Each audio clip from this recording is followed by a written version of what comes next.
Well, welcome back, friends. Another big hour of Friday Live on this last Friday in February, February 24th. I'm Jim. And this is Cheryl. Happy Welcome to back. have you here. And coming up this hour, of course, as we do every 5 o'clock hour on the Friday program, we have our gospel reading for this coming Sunday, which happens to be the first Sunday of Lent. And our reflection today is by our good friend, Father Jim Grogan. We're also going to be joined by Rachel Hendricks a little later on, and she's, of course, from the pro-life ministry here in the Diocese of Trenton. And I guess we haven't spoken with her since the pro-life march and all the activity at the end of January. That's right. So, that's already mid-January that happened, right? I know. But she'll be full of information because they don't stop. It's not just the end of January for her and all of her faithful volunteers and staff members and people that just fervently devote themselves to the mission of getting others to be pro-life as well. That's right. So I want to thank Rachel for participating with us every week. It's a commitment, a nice commitment, and nice to have her here. So, All right, so I guess we can begin. Read slowly because I have to get Father's... Oh, okay. You take your time Here as you I go into our first Sunday of Lent. This is a reading from the Holy Gospel according to Matthew. At that time, Jesus was led by the Spirit into the desert to be tempted by the devil. He fasted for 40 days and 40 nights, and afterwards he was hungry. The tempter approached and said to him, "If you are the Son of God, command that these stones become loaves of bread." He said in reply, "It is written, one does not live on bread alone, but on every word that comes forth from the mouth of God." Then the devil took him to the holy city and made him stand on the parapet of the temple and said to him, "If you are the Son of God, throw yourself down, for it is written, He will command his angels concerning you, and with their hands they will support you, lest you dash your foot against a stone." Jesus answered him, "Again, it is written, you shall not put the Lord your God to the test." Then the devil took him up to a very high mountain and showed him all the kingdoms of the world in their magnificence. And he said to him, "All these I shall give to you, if you will prostrate yourself and worship me." At this Jesus said to him, "Get away, Satan. It is written, the Lord your God shall you worship, and him alone shall you serve." Then the devil left him, and behold, angels came and ministered to him. The gospel of the Lord. Praise to you, Lord Jesus Christ. This week, we have entered Lent. I get excited about Lent as a season of change, even though many psychologists will tell us that for most people, change is difficult. We like the comfort of sameness. We navigate typical days more easily than days filled with chaos. When we look around, however, and perhaps review our days, such as with the Ignatian Examen, we find that most days have at least a bit of chaos. And look at those days we might consider exceptional. We admit that they are different. The days we label exceptional in many ways seem different from the ordinary days of our lives.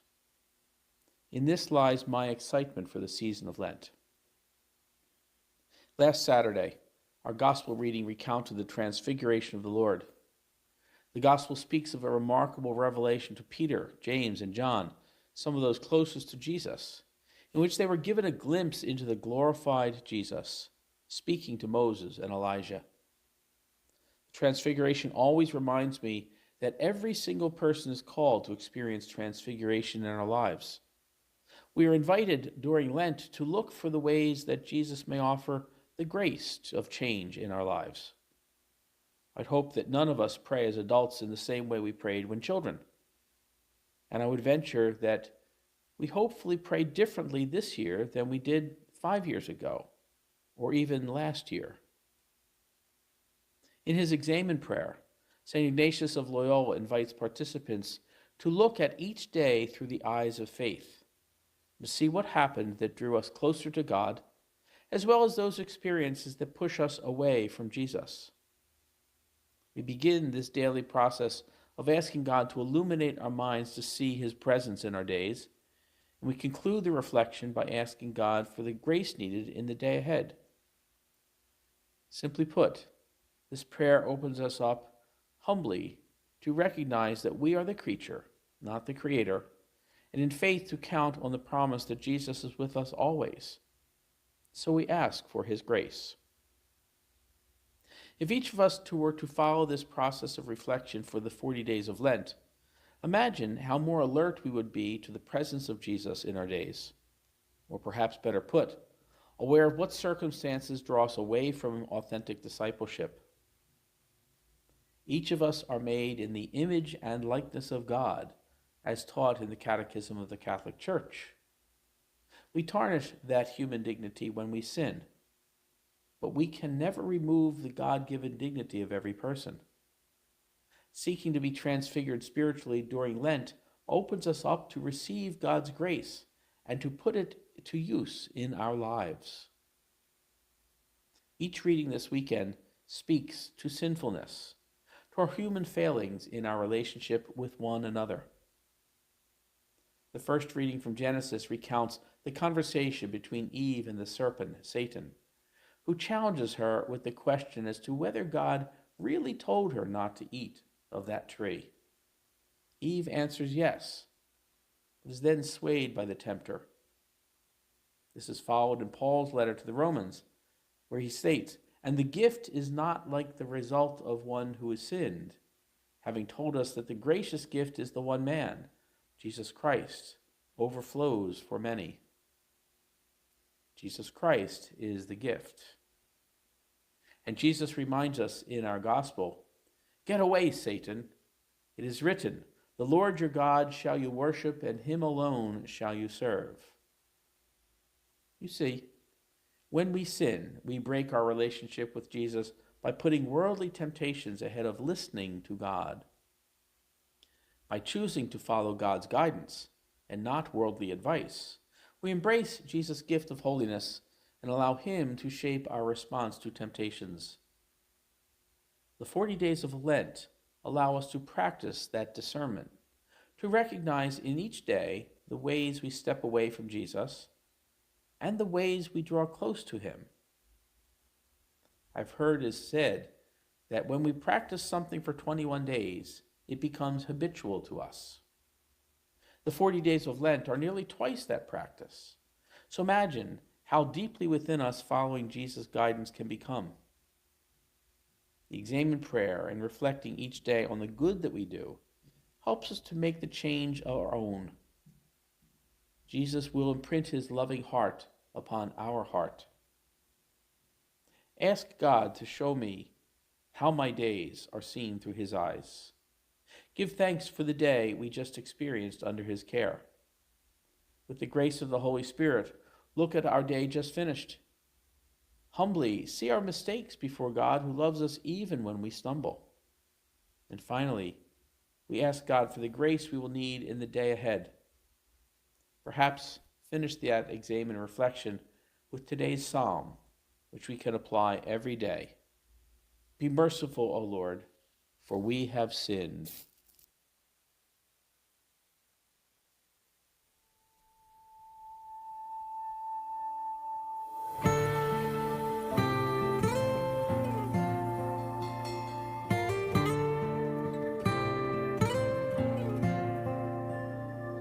Come, beloved, and rest your mind. Leave the things of this world behind. Here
righty, welcome back, and into the desert we go. I wish we were going back to the desert. Oh, you read my mind, my words and sentiments exactly. And desert seems to be the running theme this entire several weeks leading up to Lent. Of course, we were physically there, but then in our bulletin there was a beautiful reflection about the 40 days of Lent and how it's, we're supposed to model Jesus in the desert. Where can we create that desert? Okay, we all can't physically go there, but can you go somewhere, whether it's adoration or a quiet room in your house for an hour, for a half hour, for 15 minutes to create that desert solitude? So it was all about the desert and how we can try to create that vacuum of silence so we can hear God speaking to us. And then somebody sent me this song, Sarah Hart, and she has another one called In the Desert Follow Me. So I think she's on the desert kick as well. And they're just beautiful, simple songs with that desert message. It's coming to me Like left a horse and with right. no name. Yeah. When I was searching In for the this song, desert. that's what came up. I put In the Desert, and then the horse with no name came up on my little file there. Don't I you didn't love quite think that was it. that? Yeah. Well, there's a lot of pieces with the word desert in it, I guess. I guess. In the Or desert. dessert if you misspell it. That's I true. saw another paragraph, and it was Dessert. Into I the thought, desert. Sign me up. That's like I'll a Three go. Stooge comedy. Did your teacher tell you how to differentiate, give you a little trick how to differentiate between desert and dessert? Let me say, no, but I'm going to take a guess. Is it there's an extra S for like sugar? Well, I remember 5th grade, Miss Safko, God rest her soul, said, which would you rather have more of? Of course, we would probably say desert these days than dessert, but I don't know. it'd be but a that tie was for that me. was little trick to help us 5th graders remember how to spell the difference between desert and dessert. Which would you rather have more of? The dessert, so then more. So add there's an extra more S. an extra S. Sure. But it could be S for sugar. It could be, but your teacher didn't give you a trick. No. No. We learned to just spell. Just Well, we did spell. too, but she helped us because we needed weren't that bright. We I were in remember the- one time, God, and I probably shouldn't mention his name because he's still alive and he's a very prominent business person in New Brunswick. But What's his name? I can't say his name. I thought I'd catch it. Huh? I thought I'd catch it. No, I can't say his name. He's a good guy. Anyway, he always had trouble reading, and when I remember they used to make us stand up and read. Like the next person would stand up and read the next paragraph. Yes. Well, he did, and there was I don't know what must have been a science book, but the word was manganese, Manganese. which is a mineral or something. Manganese, right? Mm-hmm. He got to that word and he stopped, and Sister said, "Come on, what is it? Sound it out." Mayonnaise. Well, that And could be a science The whole experiment. class just went. It feels so bad. I know. But those days, you just feel that the poor kid, made a. It's not mayonnaise. It's manganese. I know. Sister wasn't that patient with him. It's terrible. But, you know, Anyway, he's a very prominent businessman now in the New Brunswick area. So he's but don't you think that could really damage somebody for a long time? well, People, the people laughing at him. Like he might not even remember the particulars, but he remembered, man, in school, like people laughed at me. yeah, I but don't- I think it for someone who myself I was bullied when I was a kid because of my handicap. Kids used to make fun of me and that it used to upset me, but I think it made me stronger. I don't get you don't bully me now, but it must have been kindergarten or 1st grade. We were in gym class, and again, Sister was the gym teacher. I don't know how different nun, but we had to get hold ourselves up with our legs and our hands behind us, like kind of walk like a spider. Yeah, right. And I was doing it, and the kid next to me couldn't do it, and Sister was kind of just chastising him. Come on, you can look at him; he can do it, and there's something wrong with him. Oh my! I still remember gosh. it. Did you go home and tell your mother? I probably didn't care. Yeah, It no. didn't bother me. Okay, so yeah, right. we're Yeah, but I'm kids, you doing know. it. I'm doing it. And he's not. So I you go. overcame whatever the problem here is. Oh, a teacher would never do that to them. I know, but I think it makes us. I think it makes us stronger. I think it makes us. For me anyway. Just anytime I had situations like that. Okay, well, fine. It's like, don't tell me That I I can't do something. All right. Because if you tell me that, I will prove to you I can. Right. Like when I that was still rings through to this today. day. Yeah, so there's an effect there. I don't know. Today we're definitely more sensitive to the point of being overly sensitive and overly like trying to be politically correct. It's gone overboard. But there is a fine line of trying to be sensitive to someone. True, but I just think that there's a It made you tough. Right? it makes you get, You're it no there. toughens you up a little bit. You have to learn how to lose because in life you do lose. You don't get a trophy for losing. You lose. You got to try harder and make it better the next time. Right. I don't remember with our kids. That was the transition point. We were raising our kids. I don't remember them getting a lot of trophies. No. For doing nothing. Right. Right. Right. They got a trophy if they accomplished something or won something. You had yeah. to earn them. Even when Anthony was in that, I guess was it Little League or something? They lost like every Yeah, game. he was on Remember? the Bad News Bears. It was like the bad news. It was a Bears. CYO team they put together for 1 year when he was in 6th grade, and I Yeah. helped. I was there helping them. You but helped a couple they other were dads. poor. They were not good. They were. Yeah. Not, I don't think they got any hits. I mean, my goodness, but yeah. No. But Well, there was- it's the first year. You have to, keep practicing Right. and overcome. But Right. I can just remember the kids out in the field, like that movie, like catching flies and. One kid, remember he refused. The ball came out. I'm not doing it. I'm not getting it. And the ball went by him. 6th grade. They was like they were babies. They were Yeah. 12 years old. Yeah. But I do think it toughened you up a bit. I just think it. They were. And when I grew up in the neighborhood, there were kids. You had fights, and you had your disagreement. You had physical altercations at times. Mm-hmm. Mm-hmm. Like the time I threw a bat at Tommy Doherty. Did you actually hit him? Yeah. I was at bat. It was the last out, and I popped up, and Tommy was going to catch the ball, so he's looking up, and I was so mad I threw the bat and it hit him right in the head. Was he on the other team? Yeah, would have been the 3rd out of the game, and I would have made it, and I didn't want to do that. Oh, dear. I think we needed to be making better choices, James. Yeah, well, that's what the nuns used to say sometimes to me because I was always like the favorite son. But then when I'd get in trouble, James, this can't be. I'm sorry, sister. I didn't mean to. I'm So sorry. you needed 6 weeks of Lent. Yes. Mm-hmm. Fond memories, though. Catholic school memory. I have I know some people didn't like high school and but I had a great time in grammar school and high school. I would imagine it was very much like a family. So in your school, was there one of every grade? Or 2. All right, so it was big. 2 of every grade, sure. Yeah. 7A, 7B, 1A, 1B. Yeah. Because it was closed now, St. Peter's in New Brunswick, both the elementary school, and most of us who were in the elementary school went on to the high school right there, same campus. Yes. So it was, we knew each other. That's why a lot of these people that we'll be seeing in a couple of months at my 50th high school reunion, we've known each other probably, most of us, since grammar school, kindergarten. Hence, no desserts No desserts. between now and June 3rd. That's right.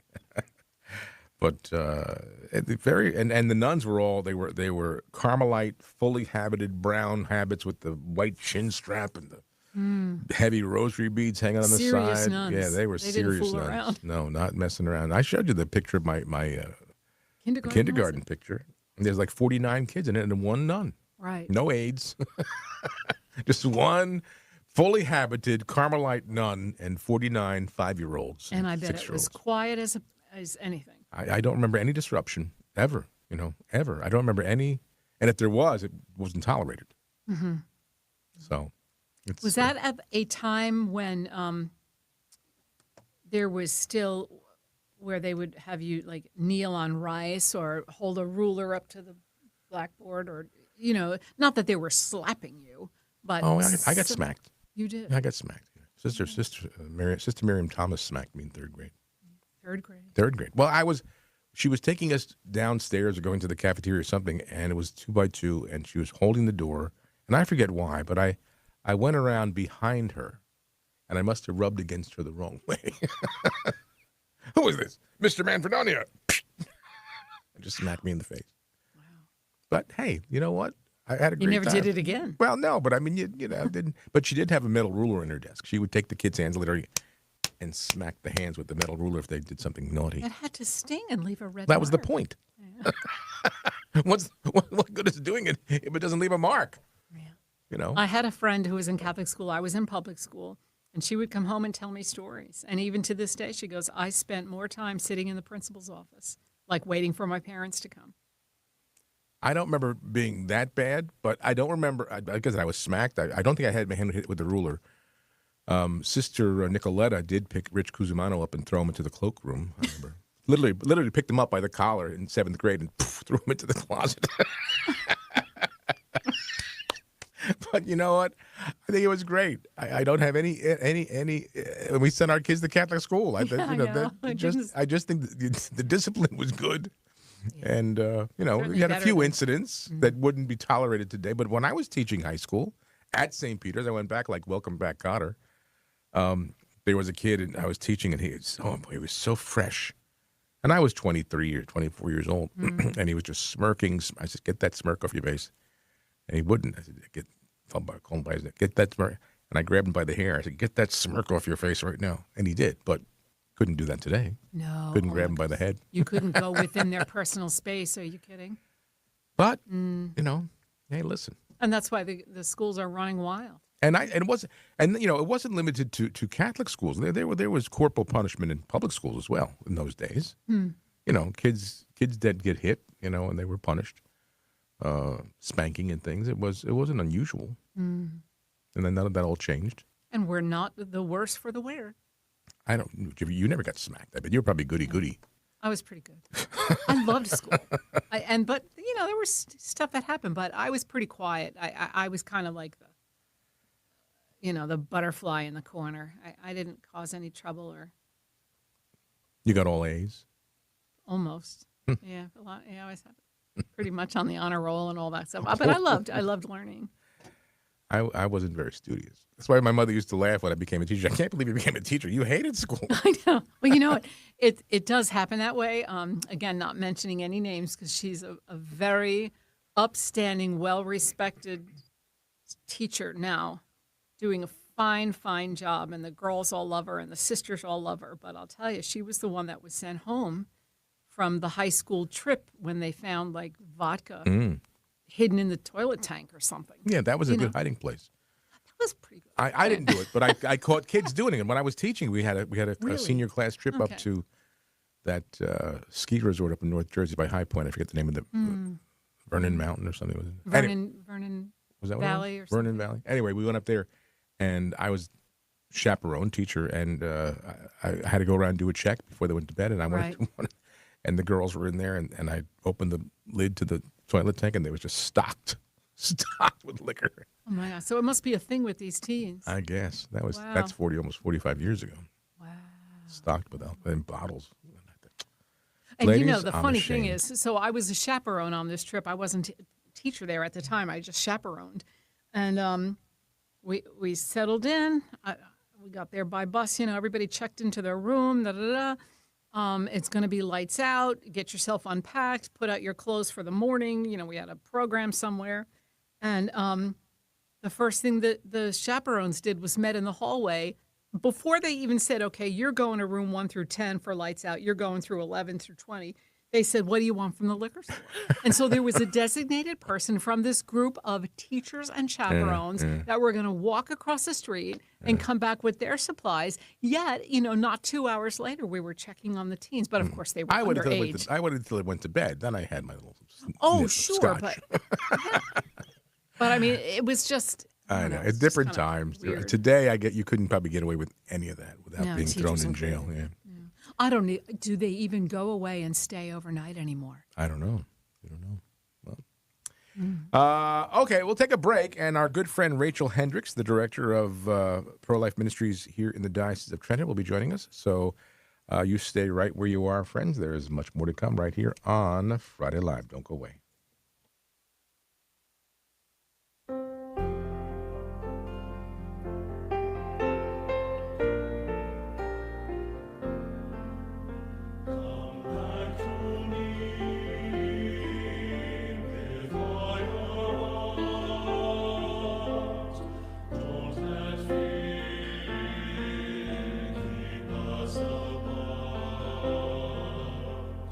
Trees to bear,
I guess if you had to put together a playlist for Lent, that'd be tops on the list, right? Oh, that's right. Number one, indeed.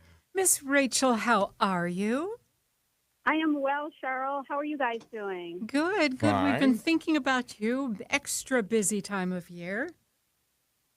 When is it not a busy time? I We know. always laugh when we say, "Oh, the summer will be the slow time," No, right? And no. really, is there a slow time? I don't think No. so. No. We were saying we haven't spoken with you since the March back in January, and so I'm sure there's a lot to cover today and talk about. But how did everything in Washington go from your perspective?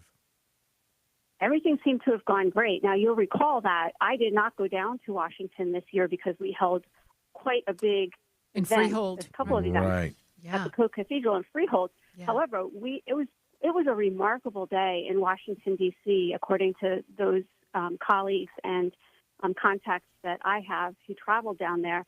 Our diocese really pulled it together. There were an incredible number of buses that went down, many of them full, down to Washington, D.C. to march not to the Supreme Court this year, but to march to the Capitol building, where we have our next battle. You know, for 50 years, we were fighting that fight to overturn Roe, which just was an egregious decision that was really made up. You know, it was nothing about a right to abortion was embedded in that 14th Amendment and right to privacy. And so finally that was overturned. So now they marched to the Capitol building, where, you know, we still have serious issues regarding abortion, especially regarding the legality of the abortion pill, mailing it through the mail across state lines without seeing a doctor, things like the Hyde Amendment that is so important to maintain because that's what's protecting our federal dollars from going toward paying for abortions. And so we saw a big battle to fight there. So I was really grateful for all the people that traveled down to D.C. To stand for life together with the tens of thousands that came. It really was a remarkable turnout, especially in a year where, like, nobody really knew what was going to happen this year. Were people all going to stay in their own states? Right. Were they going to travel down? But it was a remarkable event. And as you say, the diocese also had a very special event that same day at the Co-Cathedral, St. Robert Bellarmine in Freehold, which we broadcast. So tell us a bit about that. Yeah, that was, again, another remarkable event. So on the same day that the people from our diocese showed up and traveled down to D.C., we had a record number of people show up for the Mass for Life with Bishop at the Co-Cathedral. It's Monsignor Sam Sirianni, who's pastor there at St. Robert Co-Cathedral. He estimated about 700 or maybe more than 700 people came to the Mass at 11 o'clock in the afternoon on a Friday. It's a work day, It's right? amazing. We had a multi-generational group of people that came. There were babies there. There were high school students there. There were older people there. There were people from every walk. We had non-Catholics there. We had Christian supporters of pregnancy centers there, all together in solidarity and prayer to uphold the sanctity of all human life. It was remarkable. That's beautiful. Mm-hmm. Yeah, and Bishop's homily was off the charts. I mean, I really encourage all of you, if you weren't able to be there and you are interested to hear Bishop's homily, pretty much everything I talk about today, you'll be able to find on the website that I maintain, which is Diocese of Trenton. Oh, that's right. Sorry, getting confused. dioceseoftrenton.org/respect-life-ministry. And if you visit that site looking for something and you don't find what you're looking for, all of my contact information is on there. But going back to Bishop's homily, our wonderful multimedia department live streamed the whole Mass and then kind of clipped out Bishop's homily so that people could hear that. And it's remarkable. I mean, the feedback on his homily was incredible. People were feeling like a new sense of exuberance and enthusiasm. And I'm telling you, in a state like New Jersey, with what's going on in increasing permissiveness for abortion, Right. It's a time when you would think people would feel a little beaten down, right? Right. That was not the case. It was, and even our speaker, Charlie Camosi, in the beginning of his talk, he said, I don't know about you guys, but I want to run through a wall for that bishop. After hearing that homily, he said it's going to be a tough act to follow, for his talk that followed in the seminar that we had after the Mass. So I would encourage everybody to go listen to Bishop's homily from that January 20th event. And is part of the seminar there as well online? The seminar, so we sold out. We had room for about 200 people. We actually pushed it to about 210 or 215. We sold out before our registration deadline. And the concept that we had about pulling people together for the seminar went beyond the normal kind of audience that we usually seek for a pro-life event. And we really intentionally invited many people who are involved in other ministry work that are more considered social concerns and social justice work. People from food pantries, St. Vincent de Paul societies. We had Catholic Charities there. So it was a very diverse. We had Holy Innocents Society. They care for our Catholic constituents that have intellectual disabilities. We had a broad range of constituencies there because we really want to develop a culture of life in our church and in our parishes. And to build a culture of life, it really is the work of the whole church. And to kind of just try to segment our population out according to different areas of the culture of life, it has a tendency to push ourselves into kind of like silos, and we don't see the connectedness of the work that we do. And by drawing together this diverse audience intentionally, it really it opened the eyes of a lot of people, a lot of the staunch pro-lifers, hearing the stories of the people that are caring for the poor, because we had the opportunity for table discussions as well. And then for those that care for the poor to hear more about the issues related to not only abortion, but end-of-life issues as well, although today was focused a little bit more on the abortion issue as we had it on the day of the March for Life. But some of the comments that came out were just like people felt like it was a shot of adrenaline for them. Being together with that mix of people really opened their eyes, and they were anxious to get back to their parishes and talk to others about what they had heard and the new seeds of ministry work that were being planted that day. Our speaker, Dr. Charlie Camosi, really did a remarkable job, I think. He opened up talking about the church's longstanding teaching about the sanctity of life, all the way back to the Didache, that ancient document, like the ancient catechism, right? And then he talked about the work of some more recent bishops and cardinals, Cardinal Bernardine from the 1980s, and his, how he was a staunch pro-life advocate across the spectrum of ages, and into, all our popes since John Paul II, Pope Paul VI, Pope Benedict. It was a very, very rich but really accessible talk. And then, he talked about various other things too, and drew us into the complexity of the decision for an abortion and the different social structures, the different difficulties people have in poverty, and some healthcare issues, all of these obstacles that women and families that are in experiencing a difficult pregnancy or an unexpected pregnancy, these obstacles often make them feel coerced into the abortion decision. And he opened our eyes to how we need to think a little bit differently. We kind of have to realign our thinking a little bit so that we can open the doors to people, maybe through legislative action, maybe through our work in ministries and churches, to make sure that the choice for life is accessible for everyone. Yeah. It's almost, I was going to say, it's almost as if God knew that his talk was going to focus on all those things, the many levels, the complexities. And what did you do but answer Jesus' call to cast out the net and bring in all those variety of ministries, not just those that are standing in front and praying in front of the abortion mill. I mean, there's so many that are a part of pro-life, as you say, ministering to the poor or caring for the babies afterward or helping the unwed mothers. It just really sounds like, they say it takes a village to raise a child. We need all of these people on board in our pro-life community. Right, that's right. And it's not like everybody has to do the same work. But to see the interconnectedness, I've mentioned this before on the segment, but where we're seeing a big kind of inroad in that interconnectedness is those, particularly St. Vincent de Paul conferences that we have in so many of our parishes here in the Diocese of Trenton, where they already have a structure set up to help their neighbors in need. But by identifying that particular neighbor, that might be that girl or that woman who thinks she might be pregnant or is pregnant and is struggling, how can we reach out to her? She's a neighbor in need as well as the rest of the family, and we want to encourage the fathers too, in all of this, that they have a say, that they have a right to try to find resources to help the woman in their life who is experiencing pregnancy. This whole event was spirit-driven. We prayed a lot over what we should do, how we should do something, if we should do something on the day of the march. And, you can't go wrong if you're following the guidance of the Holy Spirit. Right? That's right.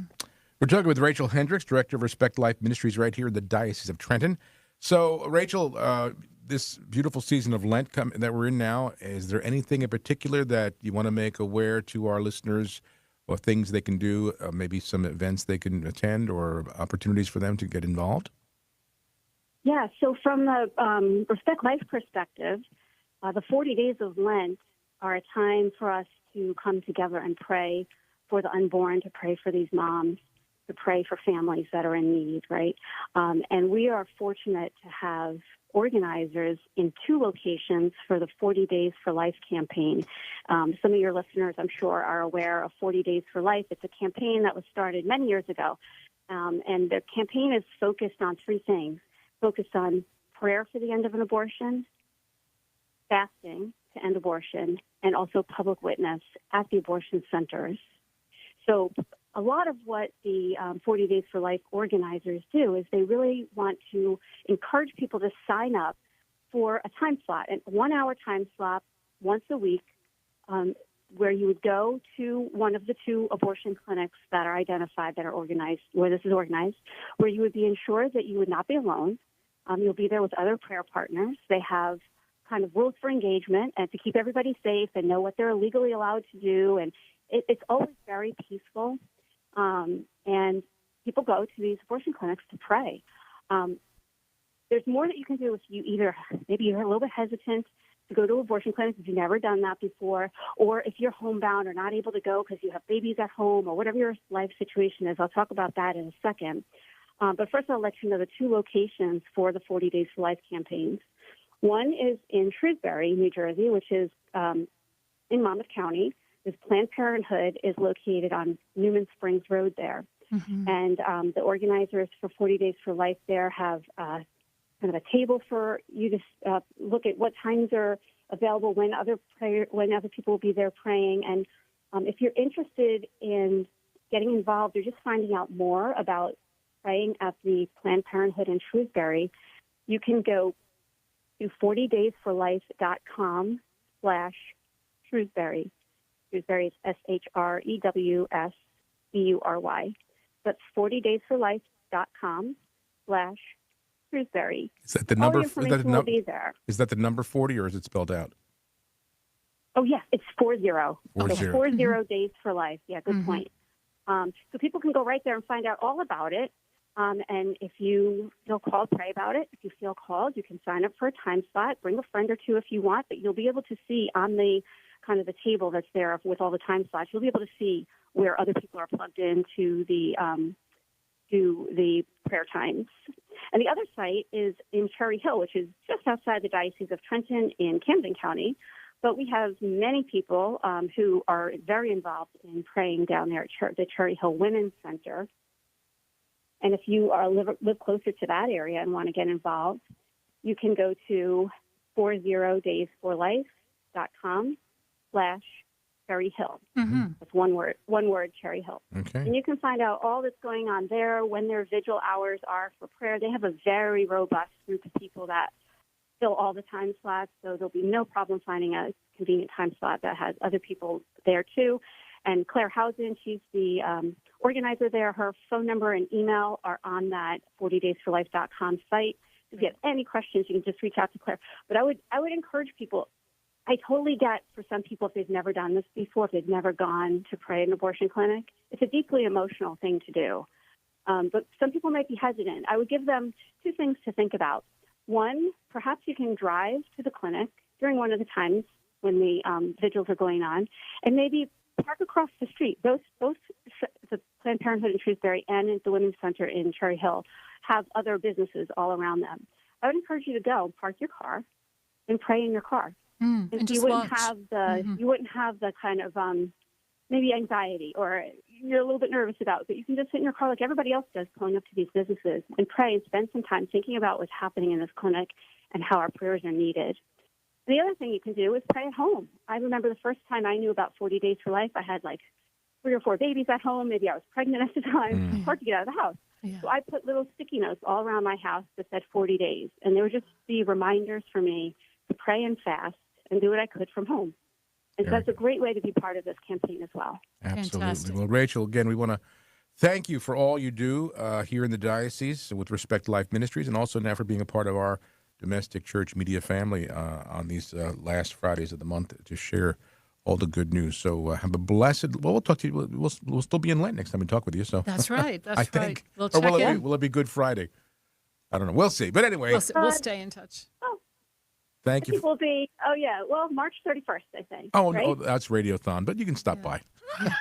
All right. We'll stay in certainly touch. will. All right, very I'll take good. that as an invitation. Hey, absolutely. We'll Yes. talk about that. Thanks, Rachel. God bless you. We appreciate you being here Thank today. you so much.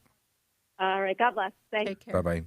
And friends, you stay where you are. I'll be right back. Don't go away. For the Jews of old, the temple was the holiest place in the universe, and the spiritual center of the temple was the Holy of Holies. It was blocked off by a thick curtain, and only the high priest could enter to offer sacrifice to God. He had to have a rope tied around his ankle in case he died in there, so he could be dragged out because no one else was ever allowed in. I lead a pilgrimage to the Holy Land every year, and to this day, you can see Jewish people from around the world come to the Wailing Wall, the closest place to where the Holy of Holies was, just to touch that wall. When Jesus died, the curtain separating the Holy of Holies was torn in two, not from bottom to top, which man could have done, but in an act of God from top to bottom. Why? Because in the new covenant, God's dwelling place is you. You are the holiest place in the universe. Do you live like it? This is Chris Stefanik from RealLifeCatholic.com on EWTN Radio. It started like it does for many people, question my faith and question authority. And I feel that the reason why I left was the draw of the world. The world was pulling me away. Some people would say, Satan was working on me. He did not want me in church. He wanted me to be desperate. He wanted me to have the thoughts of suicide. I started to realize that a lot of the things that I experienced in my life were a result of my rebellion against God and against authority. coming back to the church is the first step in healing from all of the hurts of the world. I went from being desperate and in despair to finding hope and encouragement for the future. I'm on God's team. I know who I belong to, and I know where I'm going, and there's nothing that can separate me from God's love. Take another look at the Catholic Church. Visit CatholicsComeHome.org today. Bishop Robert Barron on the priesthood. Adam is construed as a priest. Adam, before the fall, is in the stance of right relationship to God. And so he's seen as a priest in the Garden of Eden as a kind of primordial temple, right? A place of right praise. What happens in sin is we lose that priestly role. We stop being priests. We start worshiping ourselves and worshiping creaturely things. So Jesus now is seen as the new Adam. He's the fulfillment of law and Torah and temple and sacrifice. Hence, he's the high priest. And so we see the cross as a place not just of Roman execution, but it's a place where the supreme sacrifice has been performed. And so the priesthood, in that sacrificial sense, continues in the mystical body of Christ. So to the present day, when I, as a priest, celebrate the sacrifice of the Mass, I'm standing in that great tradition, participating in the high priesthood of Jesus. The leading Catholic voices are on EWTN Radio. This is Oblate Father Andrew Small, National Director of the Pontifical Mission Societies in the United States. A Lenten Reflection. Some say that we're no deeper than what's carved into us. It's love with all its labors that merits such a fuss. But I would add a little sad. It's only half the cup. What also makes us deeper is what we've given up. It's a lesson from the missions. Brought to you by the Pontifical Mission Societies. To learn more about becoming a missionary right where you are, visit our website at onefamilyinmission.org. Remember, if you're baptized, you're a missionary. Through prayer and sacrifice, in word and witness, we're all part of this one family in mission. All right, welcome back, friends. A few minutes left before we have to head out night here on this February 24th. Don't forget, guys, tomorrow is the Catholic Men for Jesus Christ Conference. You can visit the website right now and register CatholicMenForJesusChrist.org. And their speakers are Chris Stefanik, Jerry Cooney, and Mark Houck. Bishop O'Connell will be there to say Mass, be the main celebrant and homilist, as well as there'll be confessions and good food and fellowship. And that's at St. Gregory's in Hamilton. At St. Gregory the Great in Hamilton, New Jersey. So go to the website, check it out, CatholicMenForJesusChrist.org. It's not too late to register. They do accept you at the door if you can't pre-register, but they would prefer you did because they have to prepare for food.